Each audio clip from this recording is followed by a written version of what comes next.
Hello everyone, it's Wednesday, it's night, so it must be bedtime stories in the Windy House. Okay, so I hope you're sitting comfortably and I hope you're ready for this.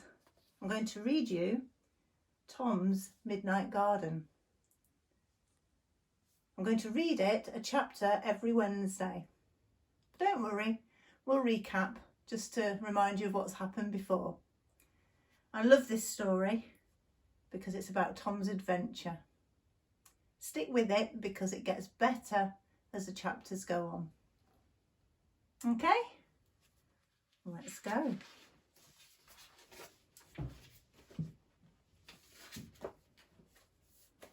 Chapter 1. Exile. If, standing alone on the back doorstep, Tom allowed himself to weep tears, they were tears of anger. He looked his goodbye at the garden and raged that he had to leave it. Leave it and Peter. They'd planned to spend their time here so joyously these holidays. Town gardens are small as a rule, and the Longs' garden was no exception to the rule. There was a vegetable plot, and a grass plot, and one flower bed, and a rough patch by the back fence. In this last, the apple tree grew. It was large, but bore very little fruit, and accordingly the two boys had always been allowed to climb freely over it. These holidays they would have built a tree house among its branches. Tom gazed and then turned back into the house. As he passed the foot of the stairs, he called up, "Goodbye, Peter." There was a croaking answer. He went out onto the front doorstep, where his mother was waiting with his suitcase. He put his hand out for it, but Mrs. Long clung to the case for a moment, claiming his attention first. "You know, Tom," she said, "it's not nice for you to be rushed away like this to avoid the measles. But it's not nice for us either. Your father and I will miss you, and so will Peter. Peter's not having a nice time anyway with the measles." "I didn't say you'd all be having a nice time without me," said Tom. "All I said was, 'Hush,'" whispered his mother, looking past him to the road and the car that waited there, and the man at its driving wheel. She gave Tom the case and then bent over him, pushing his tie up to cover his collar button and letting her lips come to within a few inches of his ear. "Tom, dear Tom," she murmured, trying to prepare him for the weeks ahead. "Remember that you will be a visitor, and do try, what can I say? Try to be good." She kissed him, gave him a dismissive push towards the car, and then followed him to it. As Tom got in, Mrs. Long looked past him to the driver.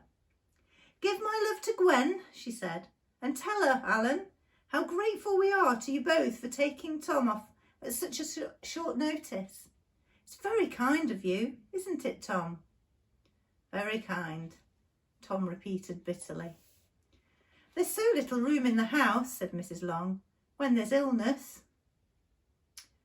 "We're glad to help out," Alan said. He started the engine. Tom wound down the window next to his mother. "Goodbye then." "Oh, Tom," her lips trembled. "I am sorry, spoiling the beginning of your summer holidays like this."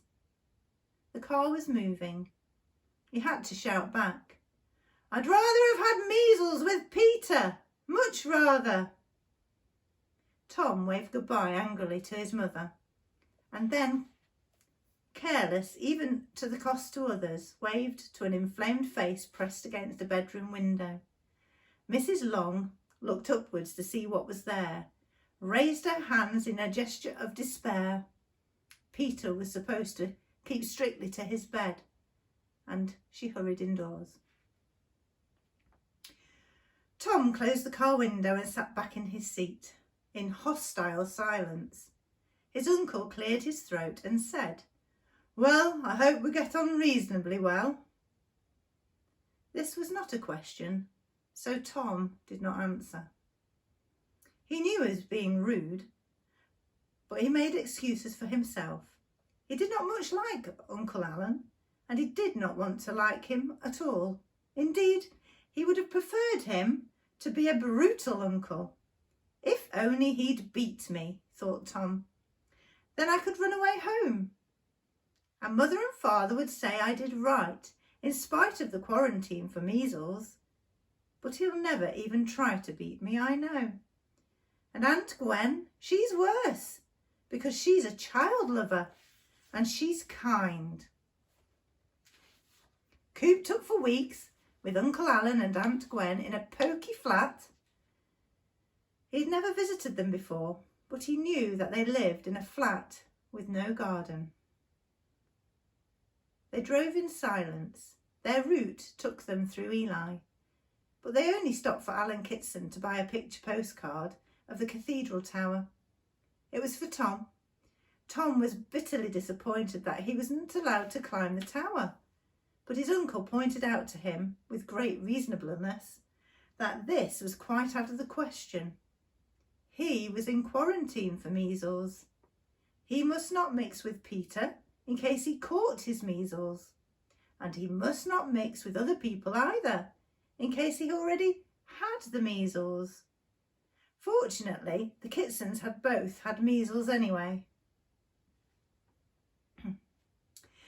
They drove on through Ely and the Fens, and then through Castleford and beyond to where the Kitsons lived, in a big house now converted into flats. The house was crowded round with newer, smaller houses that beat up to its very confines in a broken sea of bay windows and gable ends and pinnacles. It was the only big house among them, oblong, plain, grave. Alan Kitson sounded the car horn and turned into the drive, only it was really too short to be called a drive now. The house had a better frontage, I believe, until they built up opposite. He had to widen the road too. He pulled up outside a pillared front door, and Aunt Gwen appeared in the doorway, laughing and wanting to kiss Tom. She drew him inside, and Uncle Alan followed with the luggage. There were cold stone flags under Tom's feet, and in his nostrils a smell of old dust that it had been nobody's business to disperse.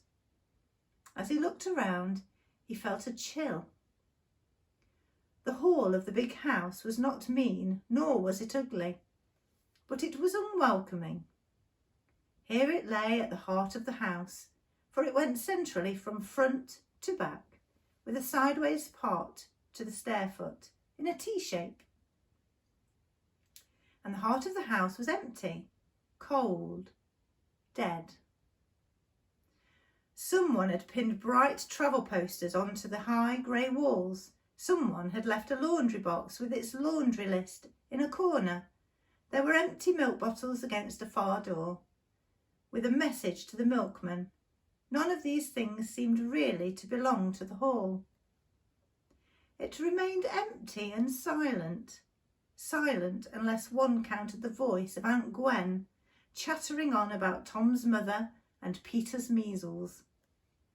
When her voice died for a moment, Tom heard the only sound that went on, the tick, and then tick, and then tick of a grandfather clock. "No, don't touch it, Tom," said Aunt Gwen as he turned towards it. She lowered her voice. "It belongs to old Mrs. Bartholomew upstairs, and she's rather particular about it." Tom had never looked inside a grandfather clock, and he thought it might be something to do later, privately. Surely he could just look. Now, with his back to the clock, he slipped his fingernails under the edge of the door of the pendulum case to try it. "If Mrs. Bartholomew is particular about her clock, why doesn't she have it upstairs with her?" Tom asked. He levered gently with his nails. The door was resisting him. "Because the clock is screwed to the wall at the back and the screws have rusted in," said Aunt Gwen. "Come away from it, do, Tom. Come up to tea." "Oh," said Tom, as if he hadn't realised where he was standing. He moved away. The pendulum door had been locked. They were going upstairs to the Kitsons' flat when, from behind him, the grandfather clock struck 1 with stately emphasis. Uncle Alan frowned and made some cutting comment. The clock kept good time. Its fingers were now correctly pointing to 5 o'clock, but it seldom chose to strike the right hour. It was utterly unreliable in its striking.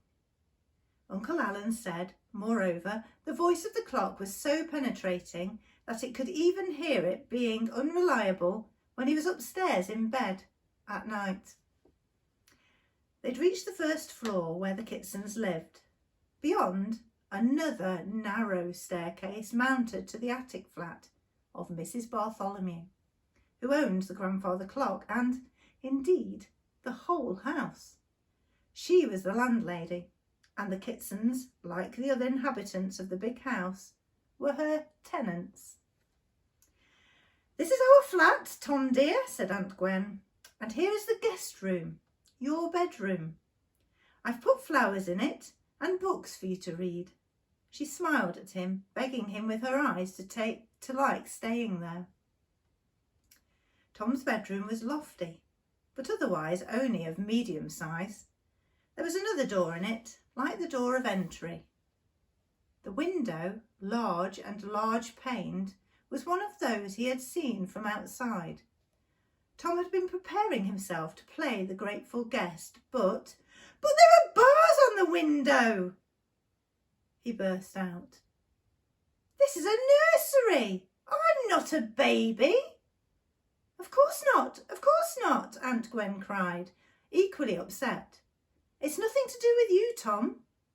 This window had bars across it when we came. The bathroom window had too, for that matter." Tom's suspicions were not entirely stilled. When he was left to unpack before tea, Tom examined the room more closely. The other door only led into a cupboard for clothes. The books were school stories for girls from Aunt Gwen's own childhood, and there, above all, however much Aunt Gwen tried to explain them away, were the nursery bars to the window. However, tea cheered Tom a little. Aunt Gwen had made a Devonshire tea with boiled eggs, homemade scones and homemade strawberry jam and whipped cream. She was a good cook, she said, and she enjoyed cooking. She intended to spoil Tom for food while he was with them. After tea, Tom wrote a letter of safe arrival to his mother. He enclosed a picture postcard for Peter, with a very fair statement of his situation. "I hope your measles are better," he wrote. "This is a picture of the cathedral tower at Ely." Tom knew that Peter would be interested. The two of them made a point of climbing church towers as well as trees.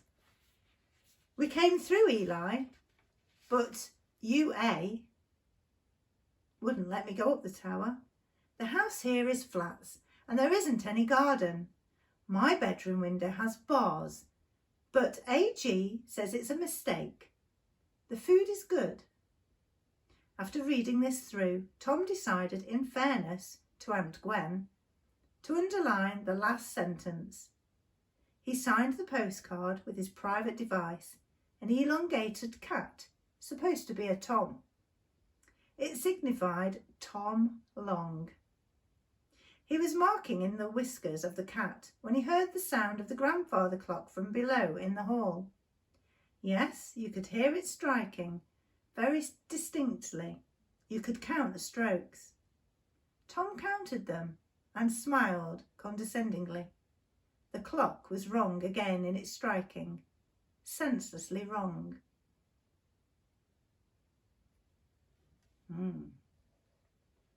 So that's the end of chapter 1. Chapter 2 is called The clock strikes 13.